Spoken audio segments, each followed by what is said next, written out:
الأيام دي أنا بقيت بشوف ناس ملهاش عزيز ولا غالي بدرجة تخوف.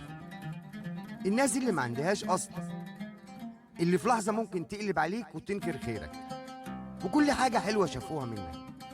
زمان أنا ما كنتش مصدق إن في ناس كده، لكن للأسف أنا شفت بعيني ناس ما تعرفش يعني إيه عشرة، وعادي جدا إن هم ينسوا معروفك وقعدتك الحلوة والضحك اللي انتوا ضحكتوه في يوم مع بعض، وفجأة كده بيتحولوا لأسوأ أعداء. تلاقيهم بيجيبوا في سيرتك بالكذب وبيحاولوا إن هم يكرهوا الناس فيك بكل الطرق. يعني لا منهم عملوا حساب للعشرة ولا حتى عملوا حساب للعيش والملح.